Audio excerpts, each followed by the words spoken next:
Shabbat Shalom, everyone. We're going to begin on page 128, right in the middle of the page.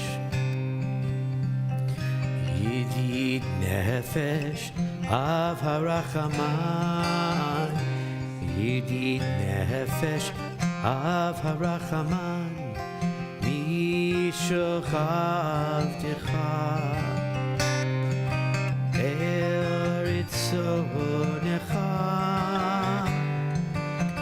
Mishocha'avtecha, lai lai lai lai lai lai, eretzonecha.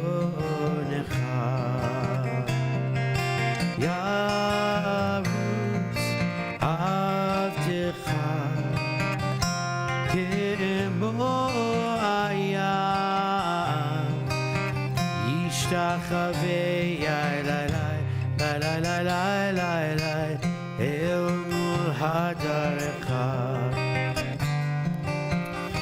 Yidid nefesh av harachaman, Yidid nefesh av harachaman, mishocha'avtecha eretzonecha, mishocha'avtecha, lai lai lai lai lai lai, eretzonecha. Yarutz avtecha, kemo hayam, yishtachavei lai lai lai lai lai lai, el mul hadarecha. At the very top of the page. Hine ma tov u'manayim, shevet achim gam yachad. Hine ma tov u'manayim, shevet achim gam yachad. Hine ma tov shevet achim gam yachad. Hine ma shevet achim gam yachad. Hine ma tov u'manayim, shevet achim gam yachad. Hine ma tov u'manayim, shevet achim gam yachad. Page 120. Our blessings for lighting our Shabbat candles.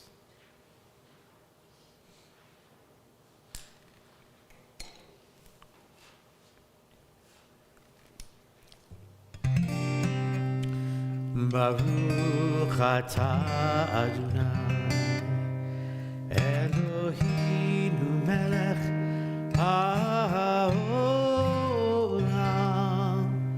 asher kiddushanu b'mitzvotav, v'tzivanu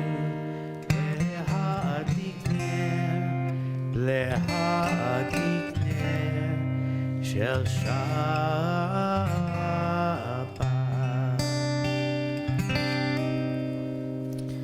We'll make our way through the Psalms of Kabbalat Shabbat, beginning on page 130, Psalm 95. Lechu neranena l'Adonai, let us sing joyfully to God. Lechu neranena, lechu neranena, lechu neranena l'Adonai. Lechu neranena, lechu neranena, lechu neranena l'Adonai. Naria, naria, mitzui sheinu nekadma fanav b'todah. Naria, naria, mitzui sheinu b'zmirot naria lo. Lechu neranena, lechu neranena, lechu neranena l'Adonai. Lechu neranena,